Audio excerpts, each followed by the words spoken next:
जब हम पतिव्रता पद पर पहुंच जाएंगे, जिस पति को अपनी पत्नी पर शंका हो जाती है तो वो उनमें फिर प्रेम नहीं रहता, और जो पतिव्रता स्त्री है उसका पति अपने सामर्थ्य के अनुसार उसकी पूरी सुरक्षा करता है, पूरी सुविधाएं देने की चेष्टा करता है। ठीक इसी प्रकार हम आत्माएं, ठीक इसी प्रकार हम सभी आत्माएं उस एक ही परमात्मा की हैं, वो हमारा पति है, सबका मालिक है। पति मीन मालिक, स्वामी, वो हमारा पति है। और हम जब तक उसमें पतिव्रता की तरह आस्था नहीं बनाएंगे तब तक वो हमारी मदद, हमारी सहायता नहीं पूरी नहीं करेगा। जब हम पतिव्रता की तरह उसके, एक पतिव्रता का अर्थ है कि जैसे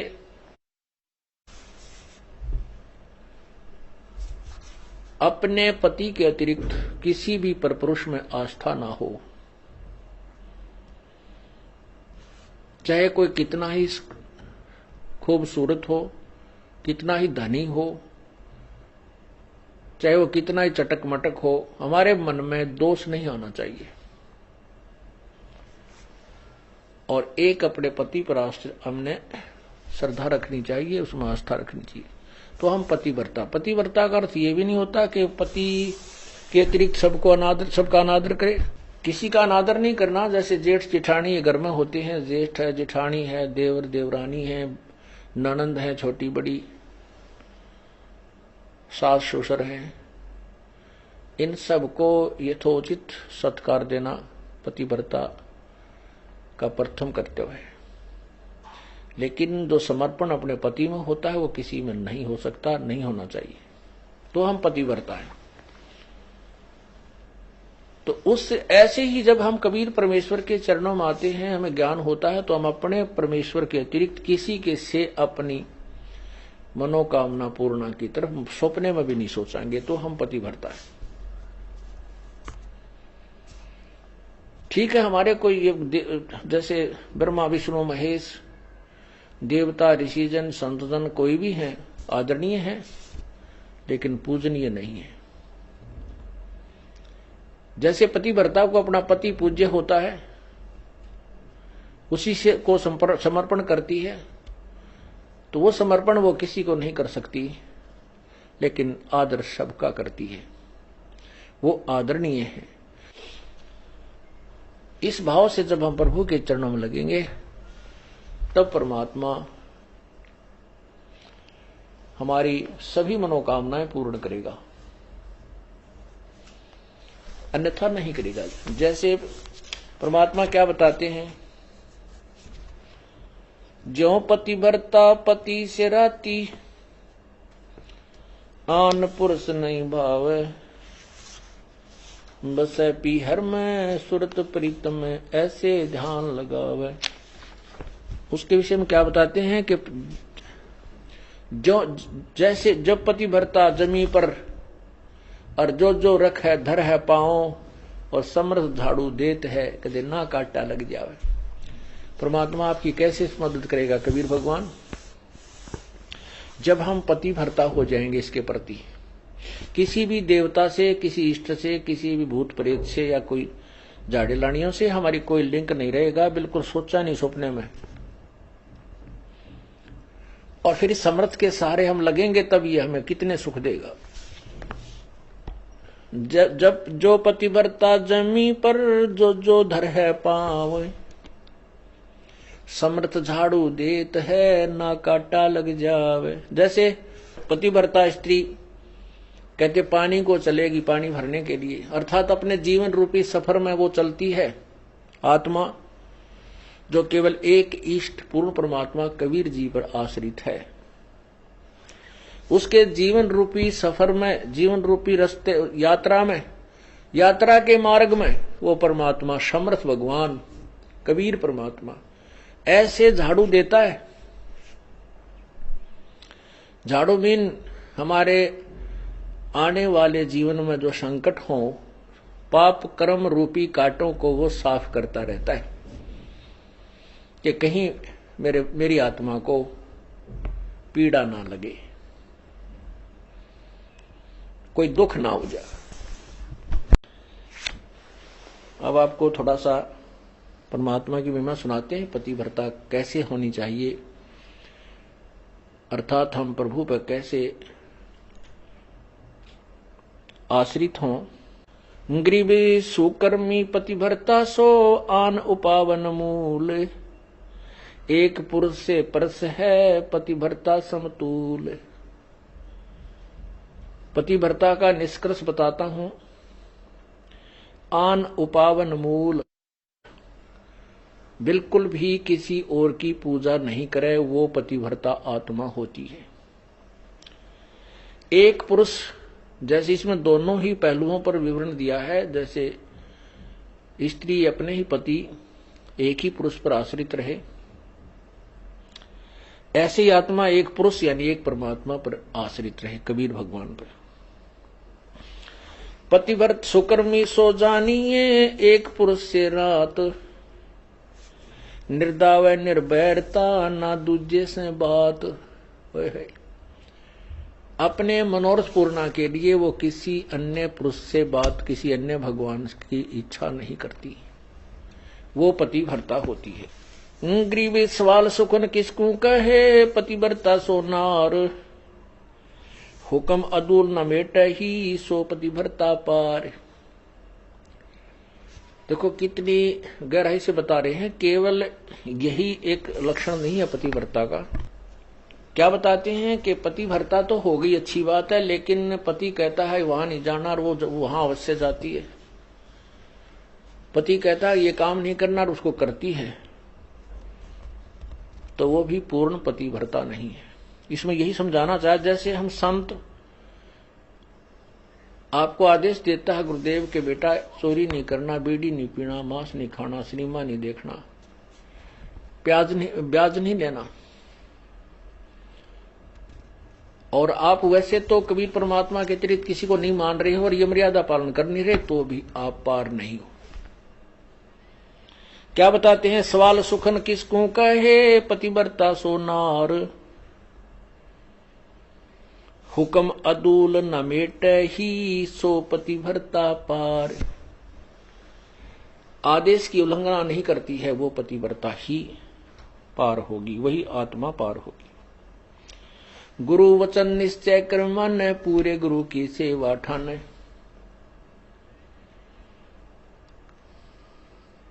भाई जो गुरु वचन पे डट गे रकट गे फंद 84 के, कट गे फंद 84 के, कट गे फंद 84 के। भाई जो गुरु बचन पर डट गे रकट गे फंद 84 के। वस्तु मिली ठोड़ की ठोड़ मिट गी, मन पापी की दौड़। वस्तु मिली ठोर की ठोर मिट गी, मन पापी की दौड़। भरम मिटे मुथरा काशी के, भरम मिटे वो मुथरा काशी के। भाई जो गुरु वचन पर डट गे, कट गे फंद 84 के। अब जो गुरु की आज्ञा का पालन करते हैं, सत्साधना करते हैं, फिर उनको वस्तु मिल जाती है जिसकी तरफ में वो घूम रहे थे। फिर वो मथुरा में भगवान रहता है, वहां परिक्रमा देने से भगवान मिलता है, वृंदावन जाने से मिलता है, काशी में भगवान है। कहते ये भ्रम हमारे फिर सब मिट गए।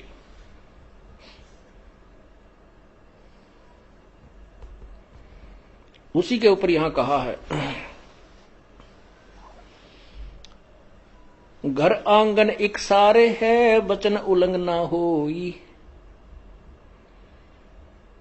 घर आंगन एक सार समझे, पतिव्रता अपने घर में रहे चाहे बाहर रहे, उसके आव भाव, उसका चलना बैठना उठना बोलना ऐसा ही रहे जैसे वो घर में रहती है, बाहर भी एक जैसा ही व्यवहार करे और वचन उल्लंघन ना करे। घर आंगन एक सारे है, वचन उल्लंघन ना होई, आन खसम से ओलने पतिव्रता है सोई। आन खसम यानी और अन्य पति नहीं बनावे, उससे ओलना माने आड रखे, पतिव्रता है सोई। आन खसम से हंसत है वो चंडी चोर चुड़ैल, जिनसे क्या घर बासे है, घर में बसे घुड़ैल। अब क्या बताते हैं परमात्मा कि जैसे कोई पतिव्रता स्त्री दूसरे पुरुष के साथ मजाक करती रहती है,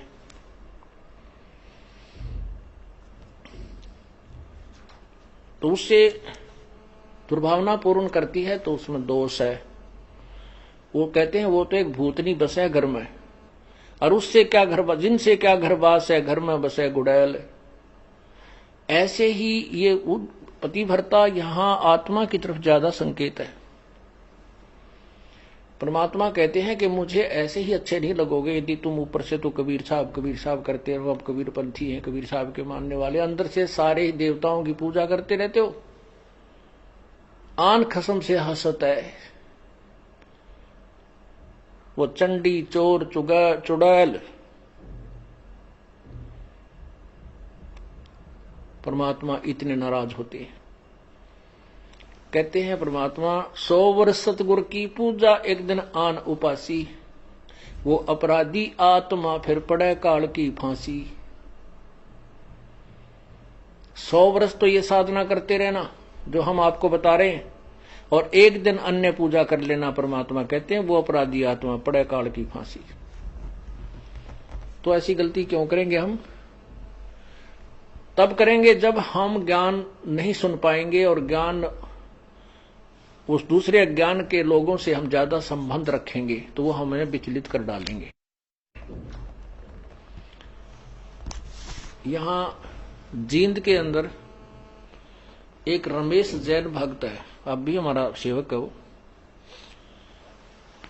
उसकी पत्नी को दौरे पड़ते थे, दमा था उसकी पत्नी को, दमा था उसकी। एक लड़की को दौरे पड़ते थे, 2 जुड़वा बच्चे थे, वो बहुत बीमार रहते थे।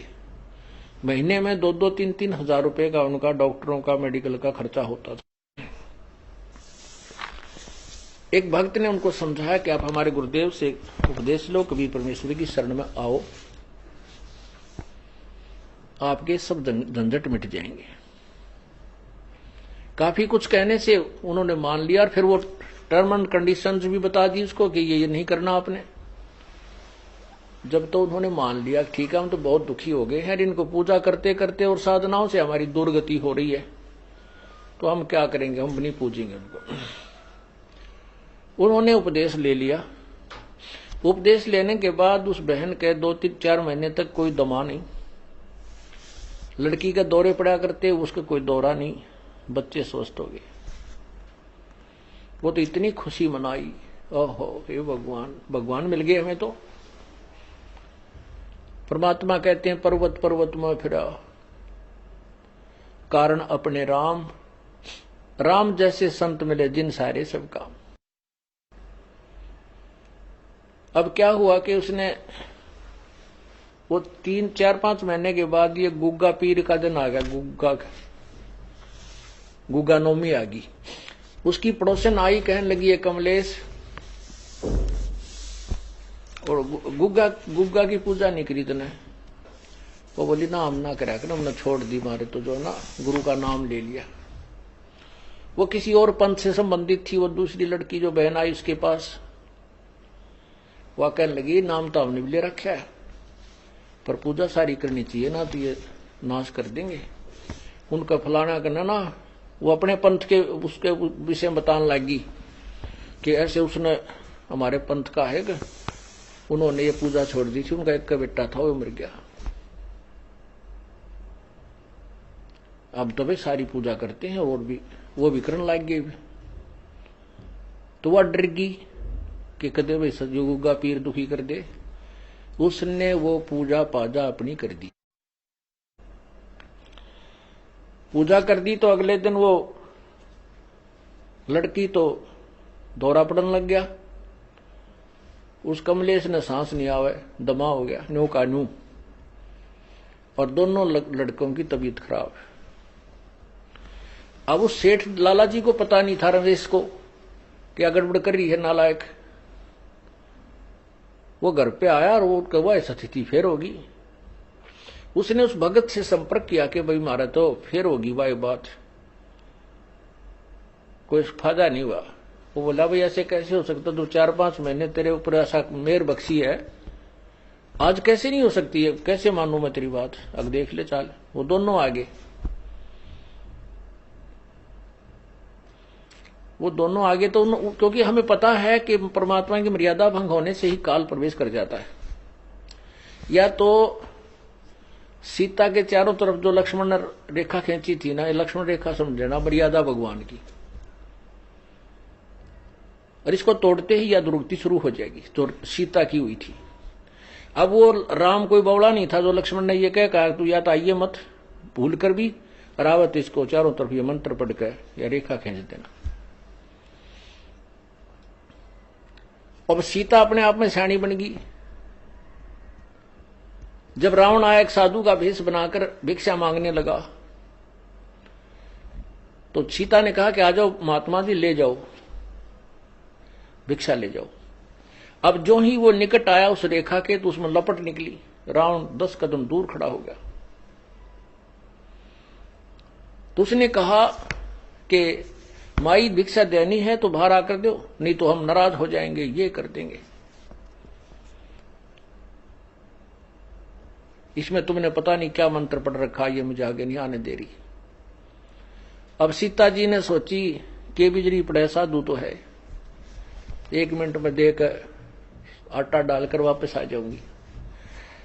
तो या तो उसकी नालायक सोच थी अपनी, जबकि वो महापुरुष कह के गए थे से बाहर मत निकलना, रही साधु है तो अपन आ जाएगा अंदर। यदि ये साधु है तो इस लक्ष्मण रेखा को पारे करके आ जाता, तो साधु भी कहां है वो, इस रेखा से डर गया। तो उसने ऐसा ही किया, मर्यादा भंग कर दिया, लक्ष्मण रेखा उल्लंघ गई। फिर देखो क्या दुर्गति हुई, रावण उठा ले गया।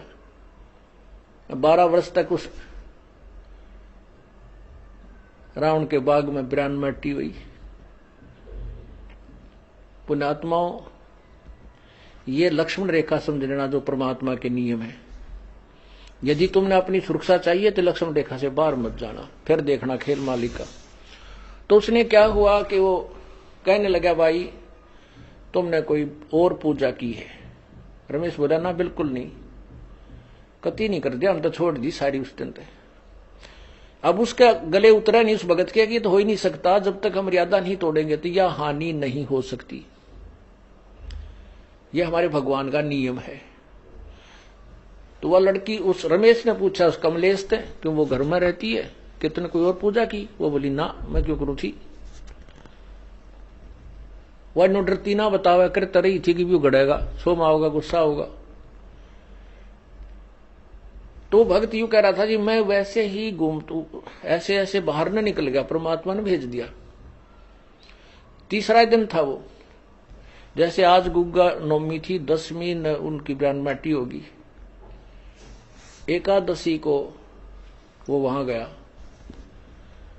तो घूमता घूमता पीछे को चला गया, बरंडे के साइड में, एक पिछली साइड में बरंडा था, बरंडे से रसोई के पीछे, रसोई बरंडे के अंदर खुला थी, पीछे उसके खाली स्थान था, वैसे नीचे कच्चा।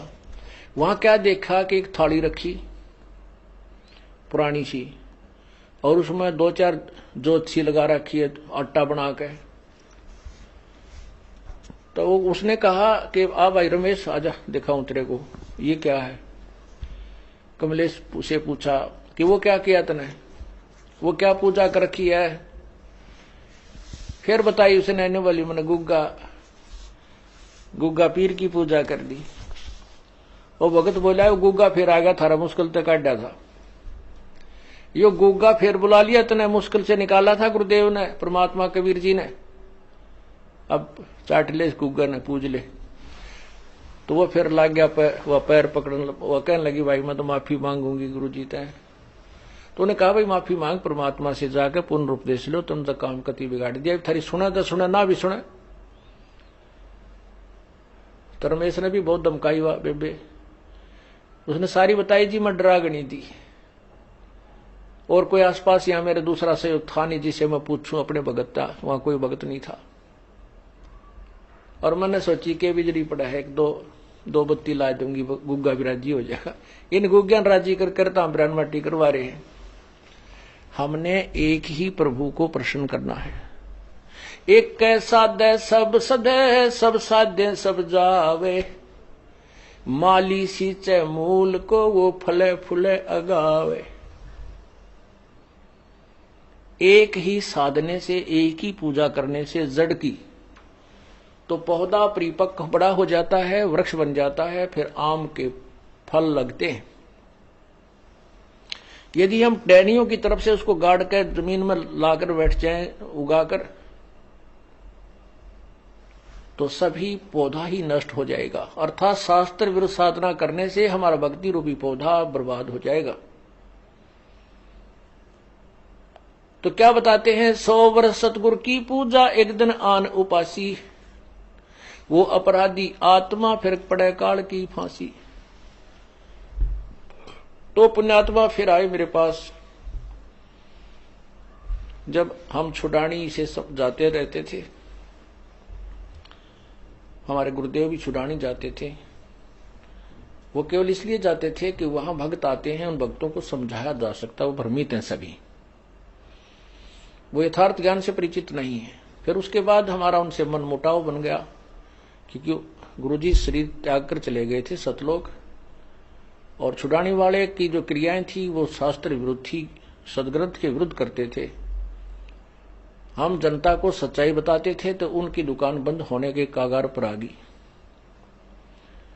इसलिए उन्होंने हम नहीं सुहाए, तो हमने अपना अलग से करौथा में आश्रम बना लिया। तो उस समय जब वो हम वहीं जाते थे तो थोड़ी ही संख्या में भक्त होते थे। 1995 की बात है ये।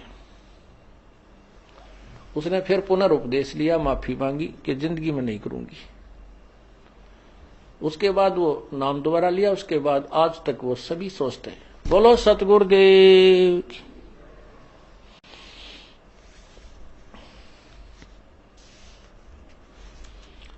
तो ऐसे हमें पतिव्रता होना है अपने कबीर परमात्मा के प्रति। गीता जी अध्याय नंबर 13 के श्लोक नंबर 10,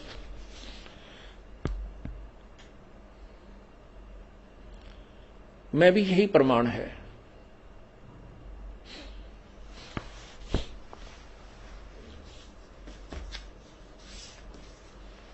उसमें लिखा है कि अव्यभिचारिणी जो भक्ति करते हैं, गीता जी अध्याय नंबर 13 का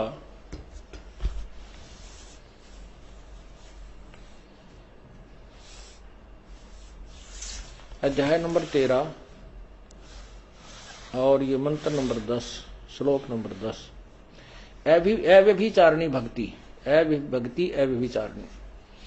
मुझको मई माने मेरी होती है।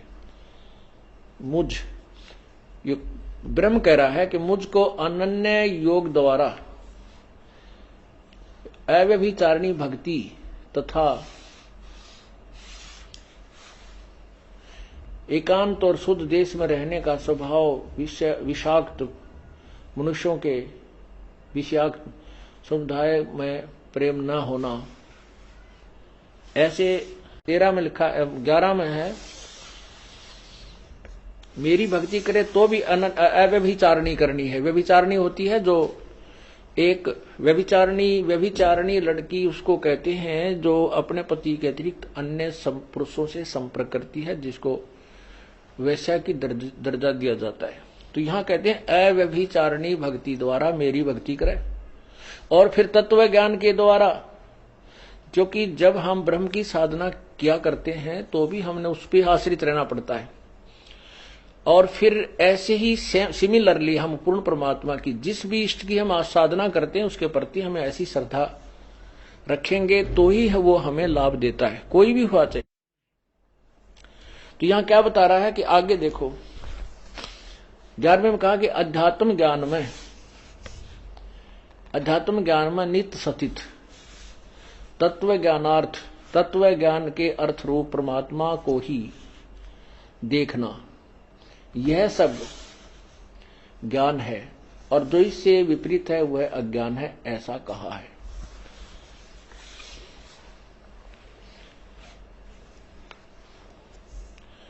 इसका क्या अर्थ है वैसे तो कि मेरी या किसी अन्य जिस भी भगवान की तुम साधना करते हो उसको अनन्य, ये अध्यात्म ज्ञान में और तत्व ज्ञान के आधार पर ये प्रमाण है कि उसी पर पूर्ण आश्रित आपने रहना चाहिए। अव्यभिचारिणी भक्ति से ही परमात्मा प्राप्ति होती है, इसका ये अर्थ है। तो क्या कहते हैं, आन खसम से हंसत है वो चंडी चोर चुड़ैल, जिनसे क्या घर बास है वो घर में बसे घुड़ैल। एक पुरुष अपना सही दूजा आन अनीत, अपने पति से राती ये और शिला सब भीत। सुकर्मी घर में रहे पतिव्रता सोनार, आन पुरुष से प्रीतड़ी ना रखिए घर बार। अब आपको भी संदेश दे रहे हैं परमात्मा कि जो स्त्री आपके अतिरिक्त किसी अन्य में आस्था रखती है तो वो घर में रखने योग्य नहीं है। और यहां इसी प्रकार परमात्मा कहते हैं जो मेरे अतिरिक्त किसी अन्य देवता को पूजेगा तो मैं भी उसको अपने घर में अपनी शरण में नहीं रखूंगा। ये आपको दोनों तरीके बता रहे हैं। अब क्या बताते हैं, जो पतिव्रता हो जाती है, सत्साधना करते हैं, पतिव्रता सुनी नहीं, कहते हैं फिर वो सुनी नहीं है, उसका रखवाला परमात्मा भगवान है। पतिव्रता सुनी नहीं रखवाले हैं राम, कल्प वृक्ष करुणामयी वो चौकी आठों याम। पतिव्रता यानी सत एक भगवान के ऊपर आश्रित जो पुण्यात्मा है वो पतिव्रता की तरह लगी हुई है। कहते हैं फिर वह सुनी नहीं है, उसके रखवाले हैं राम, पल पल पर मदद करेंगे। आप देखते हैं एक्सीडेंट के अंदर कहते हैं जी कति और एक ही जीप के अंदर 4 भक्त बैठे थे, एक बच गया, 3 मर गए। भक्त नहीं थे वो अन्य, केवल एक ही भक्त था। एक जीप में एक हमारा भक्त था, 3 और थे, 3 मर गए, ड्राइवर मर गया, ड्राइवर समेत, और वो बच गया, 1-2 को और चोट आ गई। और जहां वो मरे उसी सीट पर वो था। तो यहां कहते हैं पतिव्रता सुनी नहीं रखवाले हैं राम, कबीर परमात्मा, हमारा राम कबीर है। कल्प वृक्ष करुणामयी ही चौकी आठों जाम। कल्प वृक्ष एक ऐसा पेड़ बताया स्वर्ग में, कहते हैं कि सर्व मनोकामना पूर्ण करता है। तो परमात्मा कबीर जी कहते हैं आपके साथ इस कल्प वृक्ष का भी काम करते हैं। अब वो कल्प वृक्ष किसकी मनोकामना पूरी करता है? वो तो स्वर्ग एक होटल है, और वो एक कल्प वृक्ष एक बैल है, घंटी है। अब जो उस कल्प वृक्ष के पास जाकर जो मांगता है उसी समय उसके सामने वही आहार आ जाता है, तो उसकी कमाई से ही जाता है। और यहां आपको परमात्मा अपने कोटे से भी देगा, कबीर परमात्मा। पतिव्रता सुनी नहीं रखवाले हैं राम, कल्प वृक्ष करुणामयी चौकी आठों जाम। पतिव्रता पानी चली, पतिव्रता पानी चली, पन ही नाही पाए। वस्त्र अंग विनंग है वो आप देत उड़ाए। पतिव्रता पानी चली यानी सत्ता, जो पतिव्रता यानी परमात्मा की जो वो प्यारी आत्मा अनन्य मन से भक्ति कर रही है अपने एक इष्ट की, वो अपने जीवन किसी भी कार्यवश जाती है और उसके पास कोई असुविधा है तो तुरंत पूरी कर देता है। ऐसे बहुत से भक्त बहन भाइयां बेटियां हमें मिलती हैं, भक्त कहते हैं जी हमारे यहां आश्रम में आने के लिए किराया नहीं था, और 3 दिन से यही जुगाड़ था कि 200 से 400 रुपये हो जाए, मिल जाए तो हम आश्रम में जाएं कहीं से भी, क्योंकि गरीब आदमी के साथ और ज्यादा दिक्कत आ जाती है। कई बार ऐसी स्थिति परमात्मा पैदा भी कर देता है। उसका विश्वास दृढ़ करने के लिए। फिर कहने दिया हमने तो भगवान पे छोड़ दिए, परमात्मा आप बुलाओगे तो जरूर आना चाहते हैं। आत्मा रो के कह रही थी। कहने लगी अगले दिन चलना था, उसी दिन सुबह चलने की तो कोई बात रही है को ना, किराए की व्यवस्था नहीं हुई। तो ऐसे में स्लैब, वो जो पेंडी सी थी होती है, स्लैब होती है घर में अलमारी की ताक से, उसमें कागज बिछा रखे थे पेपर अखबार के, वैसे उठाई नो और उसको तकरीबन दूसरे तीसरे दिन में रोज साफ करा करती। जिस दिन से यातना शुरू हुई उस दिन भी साफ करे थे। वैसे स्वाभाविक वो उठाकर मैं पोचा खाते नो मारन लगी तो 500 रुपए 100 के 5 नो मुड़े हुए ऐसे तय किए हुए, एक बार मुड़े हुए अन्नो रखे। मत गदगद होगी। बच्चों को लिया, सास डब्बा चल पड़ी। आश्रम में 3 दिन के बाद गई। जो मैंने अपने पति से पूछा कि आप फोन पे वो मिलिट्री में सर्विस करते कि क्या आप ये,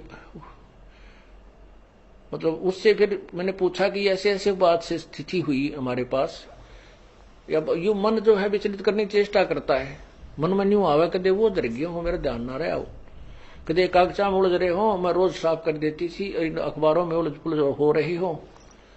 उससे पूछा कि ऐसे ऐसे बड़ी मारी गेला, आपके याद हो आपने कुछ पैसे रखे थे? ने बोला मैं चोरनी को भी रखता है नहीं, सारी आपको देता हूं।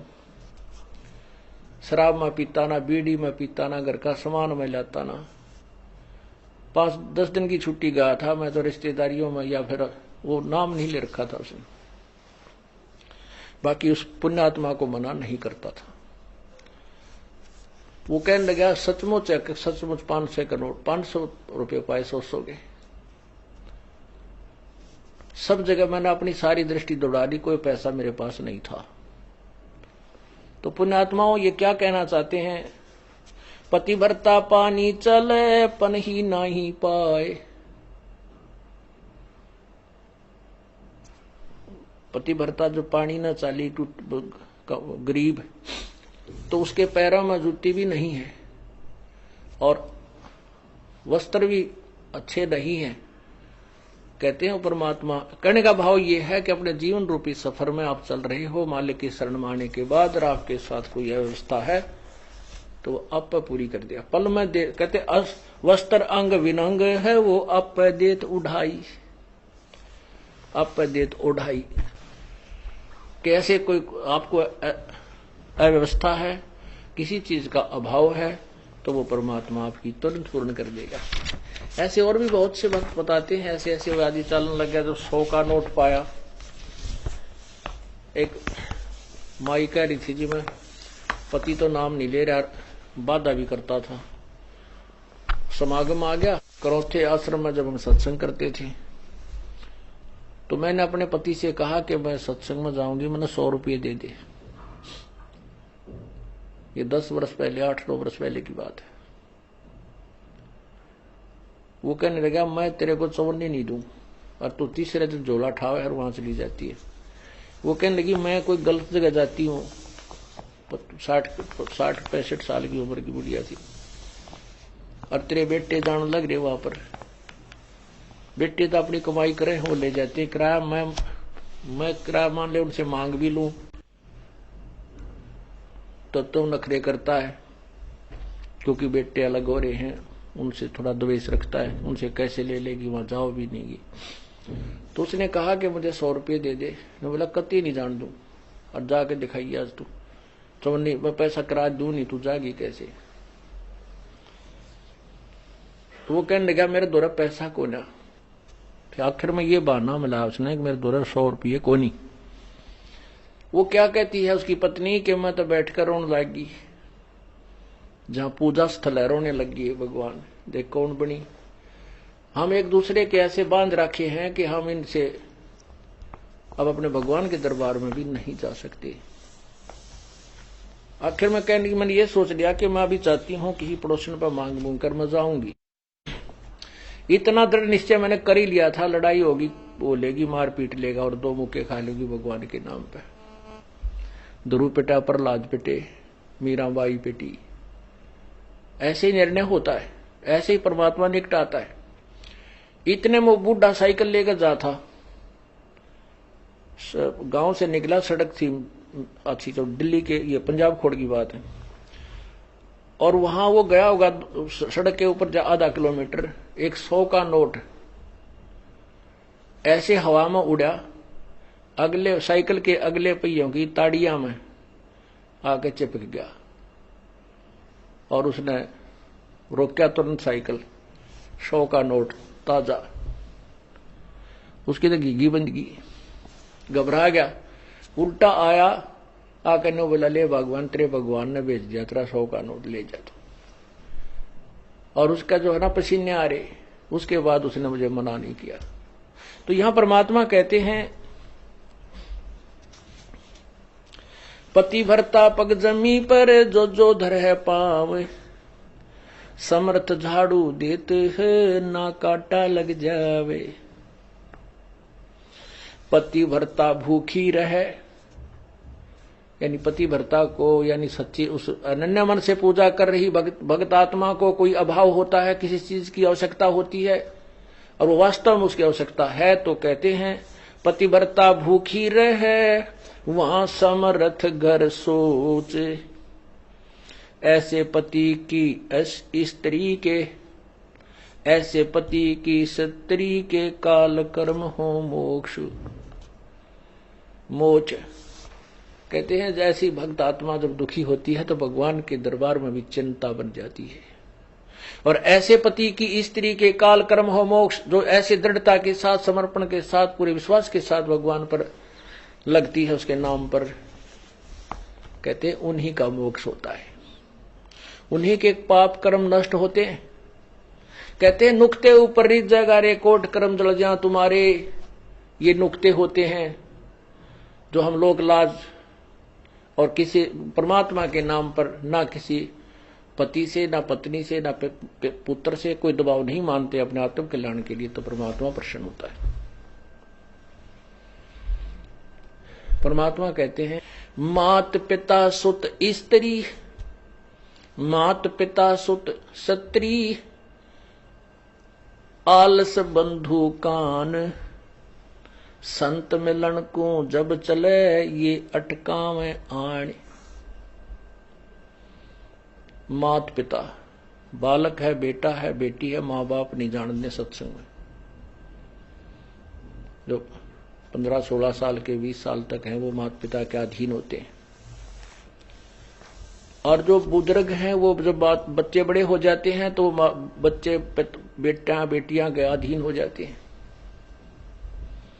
बेटे का अधीन हो जाते हैं, या फिर आलस, या फिर लोक लाज। जैसे आप यहां सत्संग में आते हैं, कोई ना कोई जरूर टकरा देगा, कहां चले, बेरा है सत्संग में जान दोगे, थारा तो पांव लिकट रहा है, तीसरे दिन वहां बैठे रहते हो, तो इस तरह के श्लोक सुना देते हो, और आप जो ज्ञान में कमजोर है इन बातों से दबाव मानने लग जाता है, और फिर वो आना भी कम कर देता है, उसको ज्ञान नहीं है। इसके लिए परमात्मा कहते हैं कि मात पिता सुत स्त्री और आलस बंधु कांड। बंधु कांड माने लोक लाज, अपने मित्रों के वो कहे हुए व्यंग्यात्मक बातों से झिझक जाना। कहते हैं सतगुरु मिलन को जब चला ये अटकावे आण, ये आके आंट लावेंगे, किधर बेटा क्या माँ बाप या स्त्री ऐसी निकम्मी हो जाए कभी बेबे, बस जी का झाड़ बन जाती इस भगत के, या फिर लोक लाज, या खुद आलस कर जा, फिर देखोगे, फिर अगले बार देखेंगे, सर्दी ज्यादा है, गर्मी घनी है। इनका अटकाया ना अटके जो सतगुरु दर्श को जाए, कहे कबीर सो संत है भाई आवागमन नसावे। कहते नुक्ते ऊपर रिज जगह। ऐसे हम थोड़ी बहुत भगवान के लिए पापीटिया करेंगे, संघर्ष करेंगे तो हमारे निकट आएगा, और केवल बात बनाते परमात्मा या कोई भी क्रिया पूरी नहीं हो सकती। जैसे अब यहां कौन आएंगे, वो आएंगे जो पूर्ण रूप से परिचित हो चुके हैं इस ज्ञान से। जैसे किसान गेहूं की फसल बीजता है या और भी फसल इस सीजन में बीजता है, जो जाड़े की फसलें होती हैं। तो उसमें जैसे अब दिसंबर और जनवरी में इतनी कड़ाके की सर्दी गिरती है और किसान की नहर से पानी डिस्ट्रीब्यूटेड मिलता है और वो रात्रि में दिसंबर या जनवरी के महीने में कड़ाके की सर्दी पड़ रही है, शीत लहर भी चल रही है, उसके पानी का नंबर आ जाता है रात में 12 बजे। जनवरी और दिसंबर के महीने में कमरों के अंदर भी रजाई ओढ़ कर खिड़की बंद करके जब हम सोते हैं और वो किसान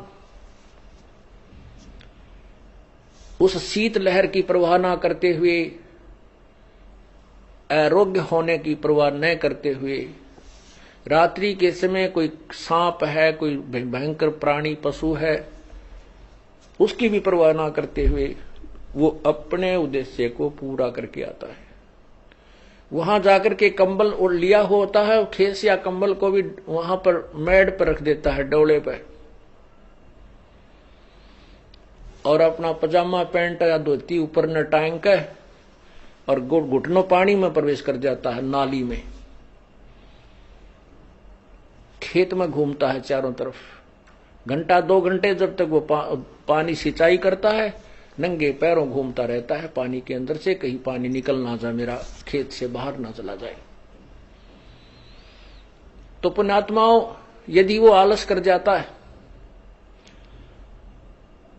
और वो सोचे सर्दी है, कहीं मेरे को रोग ना लग जाए, नमूनिया ना हो जाए, तो वो सिंचाई नहीं करके आएगा। सिंचाई नहीं करेगा तो उसके गेहूं कनक नहीं होगी,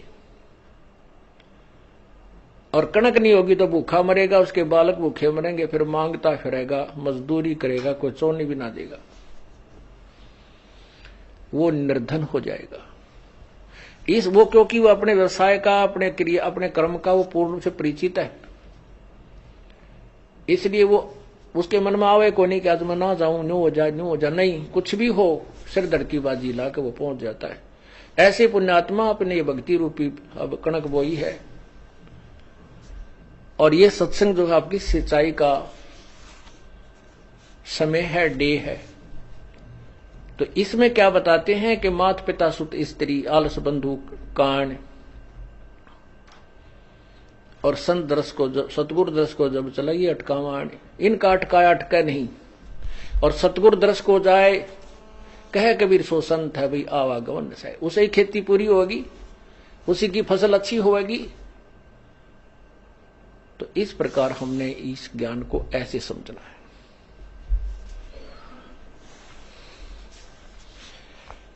पति भरता बतियां करे, आन पुरुष मुख जोड़े, साहेब भोतरे साथ है, वो पल में बैठे तोड़े। जैसे एक स्त्री अपने को किसी और पुरुष के साथ एक विशेष तरीके से बात करता हुआ को पति देख लेता है, तो वो उससे अक्षुब्ध हो जाता है। तो ऐसे ही वही परमात्मा बताते हैं कि यदि तुम किसी और इष्ट के आगे पाछत है, किसी देवता ते नो मांगत मांगते देख लिए भगवान ने, क्यों तो अंतर्यामी है, तुरंत पकड़ जाएगा। पति भरता बतियां करे, आन पुरुष मुख जोड़े, साहेब बहुत रिसात है, वो पल में बैठे तोड़े। परमात्मा बहुत नाराज हो जाता है, गुस्सा हो जाता है, और ऐसे हम किसी इष्ट अन्य इष्ट से को याचना करते हैं आगे पाछे थे, तो आपका कनेक्शन कट जाता है, पल में तोड़ देता है। वो तो अंतर्यामी है, उसका आगे छुपा ही नहीं, अंतर्यामी है, उसका आगे छुपा ही नहीं सकते हम कुछ भी।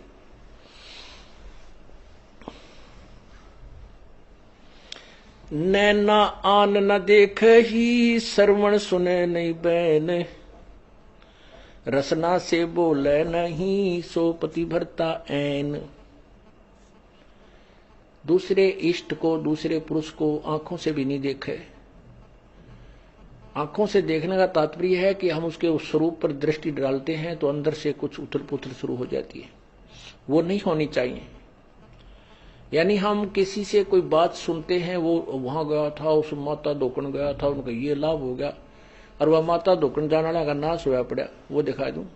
उसको पिछले पुण्य की कमाई से कुछ मिल रहा है तो लगता है जैसे मैं वो धोकने गया हूं, उसी से मुझे लाभ हो गया। नहीं, ये ज्ञान आधार नहीं है, धूल में लठ लग रहा है। नैनो आन न देखे ही और श्रवण सुने ना बैने, यानी किसी और की प्रशंसा पुरुष की भी नहीं पतिव्रता सुन सकती, नहीं सुनना चाहिए। यानी दूसरे भगवानों के भी हमने प्रशंसा भी नहीं सुननी हमें, क्योंकि पहले तो हमें ज्ञान हो जाएगा नहीं कितनी समर्थता था, हम सुनेंगे भी तो भी अनसुनी हो जाएगी, पता लग जाएगा छोड़ बेरा हदी से ये भगवान है कहां तक के। अपने पिए के पलंग दर रह जमी से लागे, सोपी की से जांच डे जिनके मोटे भाग। अपने पति के पलंग कैसा है बैठी रहे, अर्थात कहने का भाव ये है कि द्वार धनी के पड़ा रहे धक्के धनी के खा, 100 काल झकझोल ही पर द्वार छोड़ ना जा।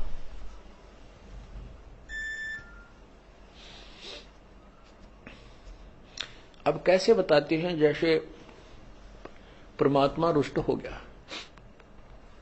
पल में बैठे तोड़, तो फिर उसके लिए क्या बताते हैं कि अपने पति के पलंग दर रह जमी से लाग, यानी 100 बार माफी मांगे और अपनी गलती को स्वीकार करे। या अर्थात हम केवल अपने परमात्मा कबीर जी के ही चरणों में दोबारा आ जाएं, जैसे गलती होगी क्षमायाचना करवा ले करे और अपना उपदेश दोबारा पा ले, और फिर उसने उस व्यक्ति ने और उस बहन उस आत्मा को अधिक प्रयत्न और अधिक जो है विश्वास पैदा कराना पड़ेगा भगवान में, तब उसकी सुनाई शुरू होती है। तो यहां कहते हैं अपने पिए के पलंग दर रह जमी से लाग, और सोपति की से जांच है जिनके मोटे भाग, वही परमात्मा के सुख को प्राप्त कर सकेंगी वो आत्माएं। पति भरता और सुहेलड़ी सेवन अधिक अपार, पति भरता भाव नहीं ये चूम चटक सिंगारे।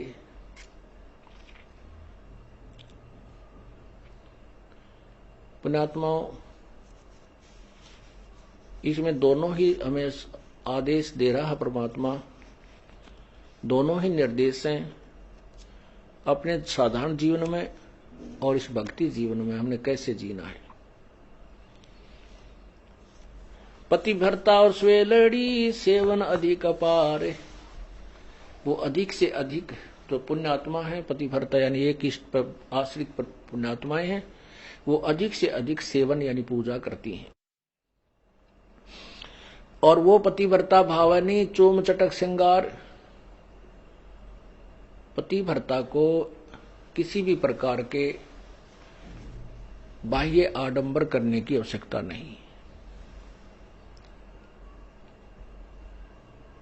अर्थात जैसे ये संत बन जाते हैं, कान पड़वा लिए, जटा रखा ली, माला 4 गाल ली, या कति मुंड मुंडा लिया, वस्त्र एक लंगोट बांध लिया, बाकी धूप राख मसड़ ली, कहते हैं इन श्रृंगारों की परमात्मा को कति आवश्यकता नहीं, वो अंदर से जानता है ये कितना भगत है और उसमें उतना ही प्रेम होता है प्रभु का। ऐसे ही हम अपनी बहन बेटियों से प्रार्थना करते रहते हैं कि हमने न तो ये मेहंदी वगैरह लगानी है, ना ये नाखूनों को लाल करना है, ना होठों को लाल करना है, ये नहीं चाहिए हमने। आप केवल अपने मांग में सिंदूर आदि लगा सकते हैं, जिससे ये एक प्रतीक है, ये शादीशुदा है या मैरिड है अनमैरिड, बस इतना। वो भी लगाना चाहे तो लगा सकते हैं, अन्यथा कोई आवश्यकता नहीं है। ये उनके लिए है जो नए नए आते हैं, उनको एकदम हर एक क्रिया से विपरीत होना पड़ता है, इसलिए वो थोड़े से घबरा जाते हैं। जब ज्ञान हो जाएगा फिर आपको यह शरीर मिट्टी नजर आओगा। इस मिट्टी के घड़े को कितना श्रृंगार है, कितना इसके ऊपर चित्र सुंदर लगा दे, जिसमें वस्तु जल नहीं है तो ये व्यर्थ है। और मीठा जीवनदाता जल यदि एक बूंदे से मटके में भी है, वही मटका हमें प्रिय है। ऐसे ही परमात्मा की भक्ति में हमने साधारण बन के रहना है। सदा अलौनी रहते हैं ये चंचल चुगल न चाल, चोरी धन नहीं खाते हैं मुसलाओ कोई लाल। सदा अलौनी सी रहती है। अलौनी माने जैसे या वही हबावड़ी सी, ना नान का दौड़ का, ना कोई श्रृंगार सिंगूर करती। जनता उन अन्य लोगों की जो भक्ति से विरुद्ध है, विपरीत सदभक्ति नहीं कर रहे, उनको तो हम बावड़े से लगाएंगे। अलूने से, अलूने का ना अच्छा अलूना तू है, बेसूरा सा पड़ा है। तो परमात्मा कहते हैं अकल अलूने दीखते ये सर्व अकल के मूल, हरदम रटे हरि नाम को ये झूले अनहद झूल। दुनिया ने ताम बिना अकल के लगे अकल अलूने। अकल अलूने माने मूर्ख। तीसरे दिन सत्संग में जाते हैं, दान करते हैं, पाठ करवाते हैं, हाँ? तो हम उनको तो कति मूर्ख लगे हैं कि ये काम छोड़कर जहां है इनका नाश होगा, टोटा आ जाएगा इनके। अरे बोले आदमियों, कहते हैं परमात्मा कहते हैं चिड़ी चौंच भर लेगी नदी न घट्यो नीर, दान दिए धन नहीं घटे कहते साहब कभी। अब दान कौन करेगा? अब हम अकल उन्होंने दिखते हैं, अकल उन्होंने दिखते ये सर्व अकल के मूल। हम तो बौड़े से लागा है जनसाधारण समाज ने, लेकिन ये संत जो इस तरह लग रहे हैं, ये सर्व अकल के मूल, इनके अंदर सारे ज्ञान की जड़ इन्हें प्राप्त हो चुकी है। ये सतभक्ति पर लग गए हैं, बुराई छोड़ दी है, तो ये तो सर्व ज्ञान के मूल इनके पास है। अब दान करने से हानि नहीं होती, ये उन्हीं को लगता है जो इस क्रिया से परिचित नहीं है। जैसे एक किसान खेत में गेहूं बोया था, गेहूं का बीज बीज रहा था, तो वो क्या करते हैं, एक थैला होता है, उस थैले को काख में टांगते हैं ऐसे टेढ़ा, और उसमें से मुट्ठी भर के और बैलों के पीछे, हल्के पीछे बैलों से हल जोड़ के पीछे एक पाइप सी लगाते हैं। वो पाइप कीप की तरह होती है, ऊपर से ऐसे खुला सा, नीचे से पतली सी। तो उसमें से गेहूं डालते हैं, ऊपर मुट्ठी भर भर के थोड़े थोड़े दाने छोड़ता रहता है और हल चलता रहता है। वो गेहूं बो रहा था, बीज रहा था, गेहूं बीज रहा था। एक दिल्ली के रहने वाला, उसकी नौकरी लगी रूरल क्षेत्र में, देहाती क्षेत्र में, और वो पहली बार उस गांव में गया अपनी सेवार्थ। तो उस दिल्ली के बाबूजी ने कभी ये नहीं देखा था, उसको ये मालूम नहीं था कि ये गेहूं बोए कुकर है। उसने तो अपने उसमें ठेकों में, अपने जो उनमें जो बुखारियों के अंदर गेहूं देखे थे, जो मोल लाकर डाल दिया करते और आटा पीस कर रोटी बना लिया करते, खा लिया करते। वो 30 साल का हो गया था, 25 साल का। तो उसने ये ही नहीं पता था गेहूं कैसे प्रोडक्ट होता है, कैसे ये बीजा जाता है, गेहूं कैसे बनता है। तो उस व्यक्ति ने जब देखा कि गेहूं को एक व्यक्ति उस पाइप का महक है और उसमें डालता जा रहा है मिट्टी में, उसने 1-2 चक्कर किसान ने काटे, तब तक तो वो खड़ा रहा, देखता रहा। फिर उस किसान ने क्या किया कि वो गेहूं जो अलग रखे हुए थे एक बोरी में, उसमें से फिर थैला ठोका जो काख में टांग रखा था और फिर चल पड़ा। तब उसने कहा, उस आदमी को पक्का हो गया कि ये आदमी तो मूर्ख है। उस दिल्ली वाले ने किसान के विषय में उसके ने सोचा कि तो मूर्ख आदमी है, गेहूं ये तो खाने की वस्तु है और इसको यो मिट्टी में डाल रहा है, अच्छा पागल है, इसको समझाता हूं। तो वो किसान को कहने लगा, बाबूजी कि अरे भोले भाई बात सुन। कहा भाई, हाँ जी बाबूजी बोलो क्या बात है। तू ये क्या कर रहा है? तुझे पता है देश में पहले ही खाद्य सामग्री का बहुत अभाव है और आप इसको मिट्टी में मिला रहे हो गेहूं को। ये तो बहुत कीमती चीज है, इससे रोटी बनती है, आटा बनता है, तो क्यों इसको खराब कर रहा है? तेरी अकल खराब है क्या? उसने किसान ने सोचा ये बोतलू कितना आ गया, देख मुझे शिक्षा दे रहा है। वो कहने लगा बाबूजी मैं बर्बाद नहीं कर रहा, ये गेहूं जो मिट्टी में डालूंगा ये मुझे आबाद करेगा। काफी देर वार्तालाप होती रही। अब किसान उस मूर्ख के कहने थोड़ा ही उसे अपने प्रोसीजर को छोड़ देगा। फिर वो किसान कैसा, चाहे इसे ऐसे 100 मिले उसने दिन में गए। तो उसको समझाया कि ये आज जो मैं गेहूं इस मिट्टी में डाल रहा हूं, 1 एकड़ जमीन में 40 किलो बीज डालूंगा और ये 50-60 मन हो जाएंगे, 60-65 मन होंगे। आज मैं सिर पे रख के लाया हूं इस बीज को,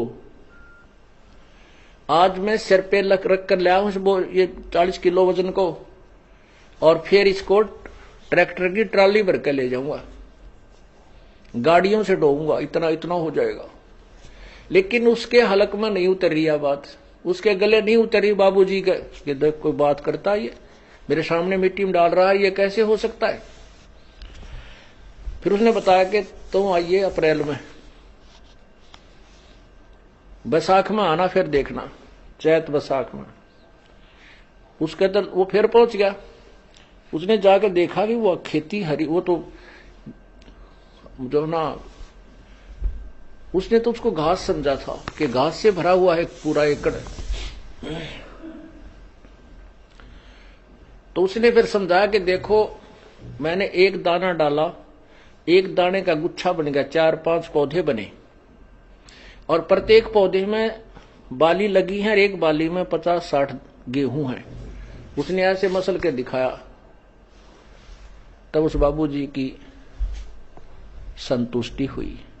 पुण्यात्माओं, ऐसे ही आज आप जो ये किसान हो गए हो इस भक्ति रूपी मार्ग के, या खेती आप बो चुके हो, और उनके कहने से आप नहीं मान सकते, वो हमें मूर्ख कहेंगे, हमें वो अनजान दिखाई देंगे। कहते हैं परमात्मा कहते हैं अकल अलूणे दिखते ये सर्व अकल के मूल। वो किसान, उसने अकल अलूना दिखा था, लेकिन वो पूर्ण सर्व अकल का मूल था, उसको पूर्ण ज्ञान था ये कि इसके बिना गुजारा नहीं हो सकता। आज जो आप किस किराया भी देते हो यहां से वहां तक आने और जाने का, ये आप जनसाधारण को बर्बाद होता दिखा है, लेकिन आपको ये आबाद करेगा वो किसान वाला गेहूं ही समझो जो मिट्टी में डाला जा रहा है। और यहां आकर के आप दान पुण्य करते हो, ये भी आपका बीज है और यही आपको आबाद करेगा। धर्म तो धसका नहीं, धसके तीनों लोक, और खैर आए तुम्हें खैर है कीजे आत्म भोग। धर्म बिना धापे नहीं ये प्राणी प्रपंच, आस बिरानी क्यों रत्न दिया हो तो संच। एक तो इंसान है गाड़ियों में चलता है, मोटर कार ले रखी है, एक इंसान है हेलीकॉप्टर लिए फिर रहा है, एक इंसान है जनसाधारण है, वो अपनी बढ़िया मकान बनाकर रोटी गुजारा कर रहा है, ठीक है। एक इंसान है कि कागज चुगता फिर रहा है, फटे पुराने कपड़े हैं। एक इंसान से दियो भाई, दिए बाबा, दिए बाबा। अब बाबा कितना देगा? 10 पैसे दिखाओ बाबा। परमात्मा कहते हैं कि देते को हर देते है जहां तहां से आन, और नहीं दिया वो मांगते फिरियो के परमात्मा सुने नहीं कान।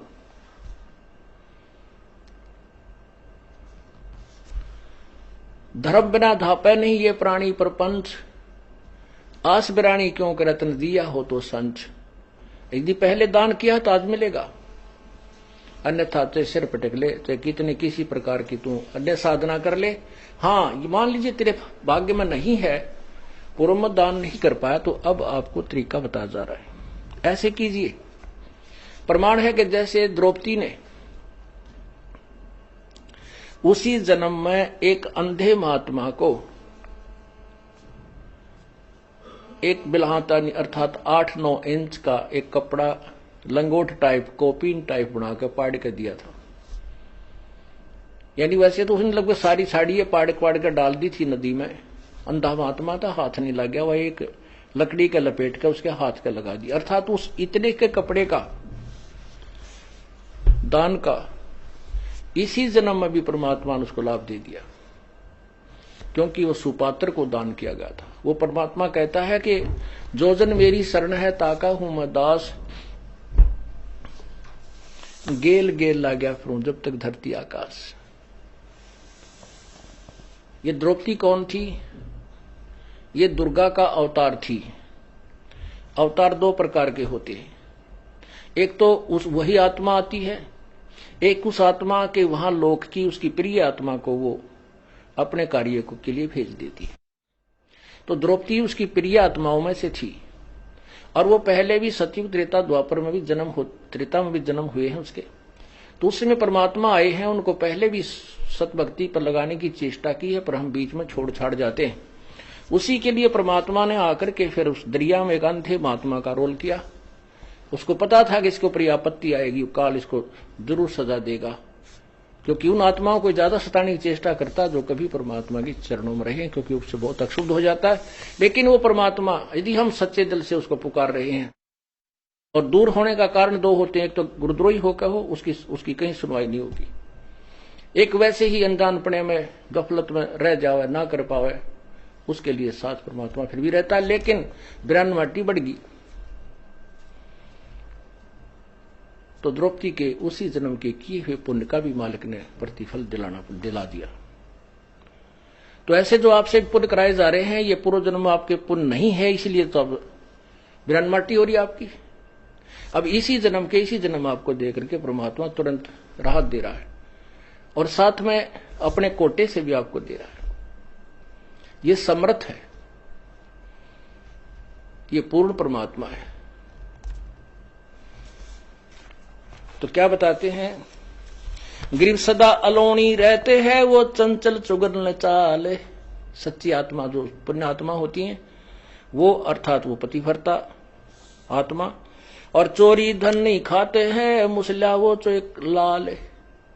जो सच्चा भक्त होता है उसके घर में कोई चोरी करके न, पति या बेटा या कोई बेटी कोई भी ऐसा धन लिया हुआ कभी स्वीकार नहीं करती, फेंक देती है कि ले जाए, इसने आता, नाश हो जाएगा अपने घर का, भक्ति बिगड़ जाएगी।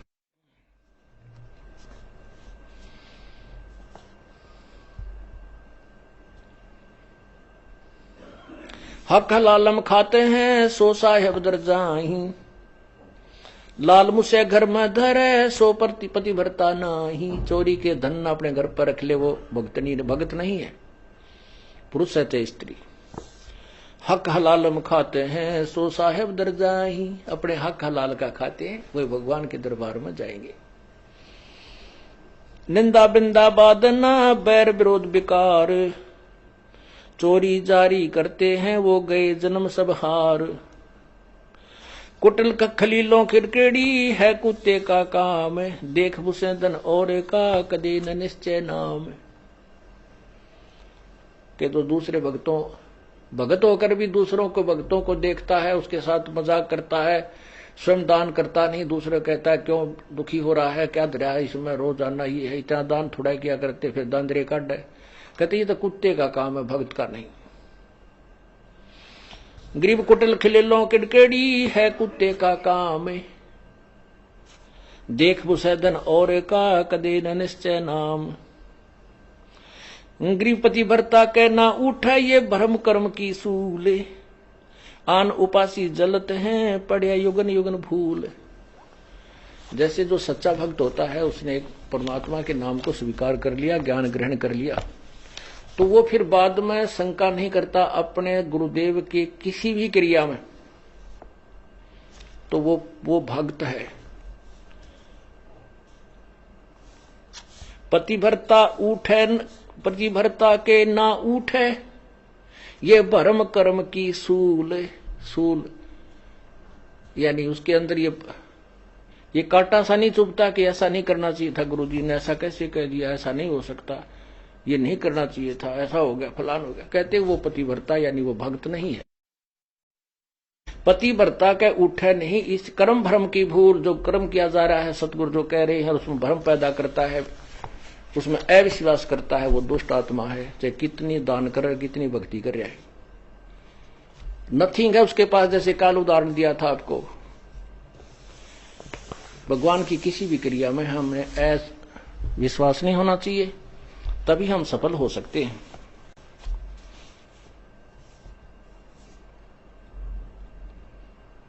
अब जैसे परमात्मा ने लीला की थी, एक गणिका को एक बेटी थी जो वैसा प्रसिद्ध थी, लेकिन बाद में वो अपने कर्म धर्म को सुधार चुकी थी, प्रभु के चरणों में अधिक लगती थी। क्योंकि जिसने अपने पाप पिछले दिखते हैं वो ज्यादा निकट आता संतों के, और वो नकली भक्तों को सुहाई नहीं। गुरु जी ऐसे नहीं करना चाहिए, गुरु जी ने यहां नहीं बैठानी थी, ये वह लड़की बदनाम है, संगत बदनाम हो जाएगी, आश्रम बदनाम हो जाएगा, ऐसा नहीं करना चाहिए। तो ये शिक्षा जो हम देते हैं गुरु जी के, तो हम दुष्ट आत्मा हैं। संत की क्रिया को यदि हम समझ जाएं तो फिर हम मन संत हो गए, फिर यहाँ स्टूडेंट बनकर बैठने की क्या जरूरत है तुम्हारी। पुण्यात्माओं, जो भी आप बुद्धिमान ये हो जाओगे, नहीं हो तो धीरे धीरे परमात्मा बहुत झटके देगा, तो हम तभी वहां पार होंगे। कहते हैं कच्चा हीरा करच हो और नहीं सह घन भार, ऐसा यो मन हो रहा वहां लेखा ले धर्म करतार। हीरे को परखने की एक सिंपल एक विधि है, उसको ऐरन पर रख देते हैं, नीचे लोहे के प्लेट पर बहुत बड़ी भार है, एक मूसल सा होता है, और ऊपर से उसके घंट ठोकते हैं। यदि वो खरोंच हो जाती है उस हीरे के, तो वो कच्चा हीरा एक आनेगा नहीं, और वो जोका क्यों है, उसके निशान भी नहीं बनता है, तो वो पक्का हीरा है, उसी की कीमत है। तो यहां परमात्मा कहते हैं कि कच्चा हीरा करच होए, कच्चा भक्त फिसट जाएगा। ये क्या हो गया, ऐसा नहीं करना चाहिए था गुरु जी ने, ऐसा नहीं होना चाहिए था, पर कैसे हो गया। अरे पशु, आज तक तूने ये सीखा इतने ज्ञान में। तो परमात्मा कहते हैं कच्चा हीरा करच हो नहीं सह घन भार घन मार, ऐसा यो मन हो रहे तो लेखा लेकर तार। पक्का हीरा बनोगे तब कीमत है, कच्चे की कितनी। और परमात्मा कहते शीश तुम्हारा जाएगा कर सतगुरु को दान, मेरा मेरी छोड़ दे यूं ही गयो मैदान। शीश तुम्हारा जाएगा, और सिर के साटे हरी मिले तो भी सस्ता जान।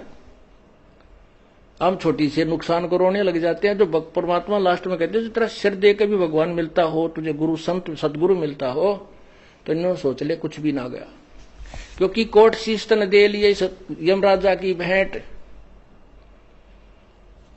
और एक शीश देकर देख ले अपने सतगुरु जी की भेंट। कोट शीश तन दे लिए यमराजा की भेंट, ये तो धकेत ले है, और एक शीश देकर देख ले सतगुरु अपने की भेंट। भेंट होती सब इच्छा से देना, और फेंट है झटके में, कोई फटकारा मार के, कोई झटका दे के, कोई किसी प्रकार खत्म कर देना।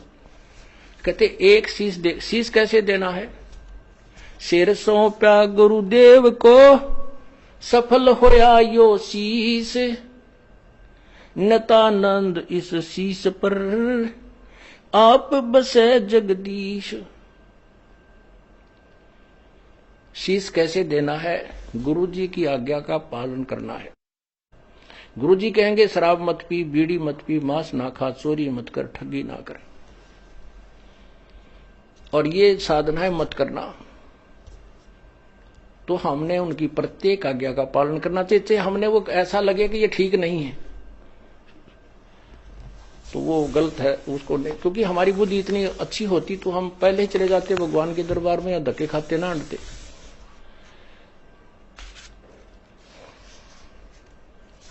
तो इस प्रकार हमने साधना को सच्चे दिल से करना है। अब सिर कैसे सौंपना होता है। एक शिष्य के 4-5 शिष्य थे, एक गुरु के 4-5 शिष्य थे, आश्रम में ही रहते थे। उन सबको शिक्षा दिया करते थे भाई गुरु के वचन की अवहेलना नहीं करनी चाहिए। गुरु शिरोधार्य होता है, उसके प्रति किसी अपवचन भी हमने नहीं सुनने चाहिए, ना कहने चाहिए, ना बोलने चाहिए, ना सोचने भी नहीं चाहिए। एक दिन गुरुदेव ने कहा कि भाई आ जाओ बच्चों, बैठो मेरे पास। पहले तो शिक्षा दी कि भाई गुरु परमात्मा से भी बढ़कर माना गया है और गुरु को भगवान समझकर ही उसकी आदेश का पालन और उसके साथ रहना होता है, जिससे हम सफल हो सकते हैं। क्योंकि यदि हमारे सामने गुरुजी भगवान आ जाए तो क्या हम उसके साथ दुर्व्यवहार कर सकते हैं? क्या हम उसकी आज्ञा का अवहेलना कर सकते हैं? नहीं जी, नहीं जी, नहीं, कभी नहीं कर सकते। अच्छा ठीक है। क्या हम गुरु भगवान को किसी ऐसी पीड़ा दे सकते हैं जो हमें, जो क्या दे सकते हो कोई पीड़ा? नहीं जी, भगवान की तरफ तेन हाथ भी ना कर जा। तो कुछ देर के बाद वो गुरु जी कहता भी मेरी आज्ञा है कि तुम 5-5 जूते मेरे सिर में लगाओ। आप सभी 5-5 जूते निकालो अपने और मेरे सिर में मारो। अब सब स्तब्ध हो गए कि एक तरफ तो गुरु भगवान होता है, दूसरी तरफ उसकी आज्ञा का पालन, वो भी उल्लंघन। अगर नहीं मारेंगे तो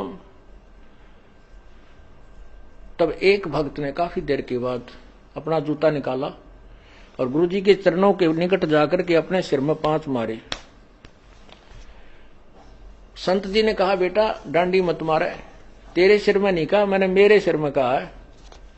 तब उसने कहा गुरुदेव ये दास का शीश भी तो आप ही का तो है, आपके शीश पे मार रहा हूं। तब उसको सीने से लगा लिया। धन्य है बेटा, बुद्धि भी चाहिए थोड़ी सी इस भक्ति मार्ग में। अकलबंद एक घना, बिना अकल क्या लख। तो ऐसे परमात्मा कहते सिर सौंपया गुरुदेव को, सफल हुआ यो शीश। संत जी कह रहे हैं और नित्यानंद इस शीश पे आप बसे जगदीशी। मारा रहा नहीं उसका है, इसने मारो तो छोड़ो, रखो तो खत्म करो, तो काल भी अड़प लेगा किसी दिन। भगवान लेगा तो ठीक ठिकाने तो रखेगा, मनुष्य जन्म दे देगा तो किरा कित गधा बना के छोड़ देगा। इसलिए हमने अपने परमपिता पर पूर्ण विश्वास रखना चाहिए। पतिव्रता के ना उठे ये ब्रह्म कर्म की सूल, आन उपासी जलत हैं यह पड़ी जुगन जुगन भूल। और उपासना करते हैं, यह युगा युगा की भूल पड़ी हुई है।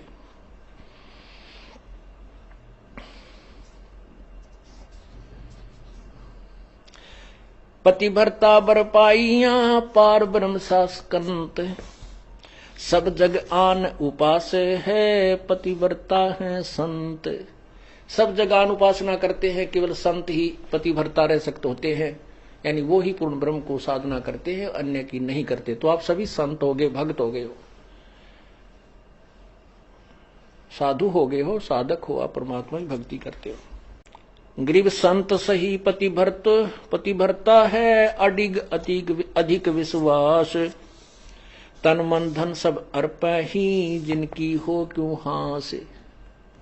उनकी हंसी, उनका मजाक नहीं बनेगा, परमात्मा उनको बहुत सहारा देगा।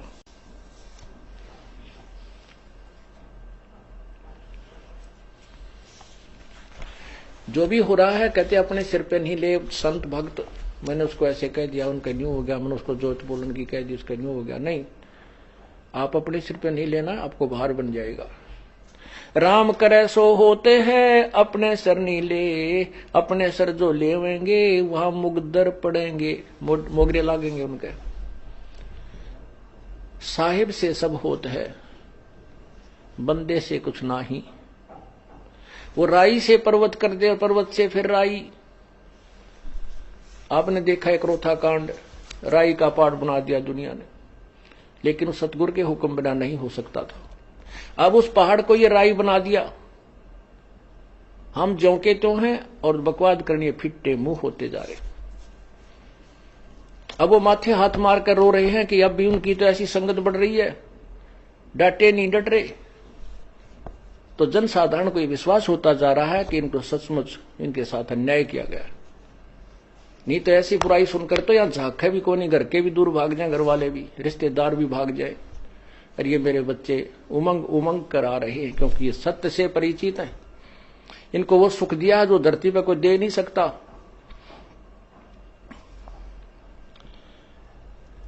तो ये परमात्मा से दूर नहीं हो सकते। ये वही परीक्षा थी जो परमात्मा ने एक वैश्या को हाथी पर बैठाकर घुमाया था। नकली थे वह सब, भाग भूग गए 64 लाख के 64 लाख, क्योंकि उस समय अशिक्षा थी, शिक्षित नहीं थे। आज शिक्षा है, इस शिक्षा का अक्षर ज्ञान का प्रभाव है, ये आपके पास के प्रत्यक्ष प्रमाण है सारे। आपको टस से मस नहीं कर सका, इतना तूफान था। अब दृढ़ पेड़ होते हैं बाग में, वो नहीं टूटा करते, बोधे टूट जा। कितने आंधी तूफान से रोड डेली तेज हवाएं चले, वो दृढ़ पेड़ हो गया। आप क्या इस तूफान से टूटे नहीं, ये तोड़ने के लिए चलाया गया था। लेकिन जिसके परमात्मा कहते हैं बिरुआ, संत जी कहते हैं तुलसी बिरुआ बाग पर, तुलसी बिरुआ बाग में और सिंचत भी मुरझावे, राम भरोसा जो रहे वो पर्वत पर लहरावे। अब जैसे जो भगवान से दूर हैं वो तो कितने ही चौकसी रखो, उनका तो कभी ना कभी कड़च हो जाएंगे, पूरा परिवार का परिवार मर जाता है। और राम भरोसा जो रहे वो ऐसे स्थान, जटिल स्थानों पर, पेड़ पहाड़ों पर भी जहां पानी भी ना डटता, कहते वहां भी हरे भरे होकर लहरा रहे होते। राम भरोसा जो रहे वो पर्वत पर लहरावे। अर्थात आप भगवान पर विश्वास रखोगे तो आपको कठिन से कठिन आपत्तियों से भी आपका कोई कुछ नहीं बिगाड़ सकता। आप दूने फलो और फूलोगे। राम कहे सो होते हैं, अपने सिर नहीं ले, अपने सिर सो ले जो लेते हैं वहां मुगदर पड़ेंगे। रावण अपने सिर ले विभीषण ले ना कोई, 10 मस्तक रावण कटे वह लंकपति थे सोई। विभीषण को ज्ञान हो गया था, परमात्मा जब आए हुए थे मुनिंदर नाम से, उनको पूर्ण ज्ञान हो गया था। उन्होंने कभी अपने आप को अपने सिर पे नहीं लिया कि मैं कर रहा हूं। रावण ने अभिमान हो गया था कि मैंने साधना की, तपस्या की तो मुझे राज मिला। वो राज और 10 मस्तक रावण के कट्टे राज भी गया। और विभीषण ने तू ही कही भगवान आप ही आपका दास हूं, जो राखे तो ही रहेगा आपका बच्चा। उसको वो लंका का राज मिला।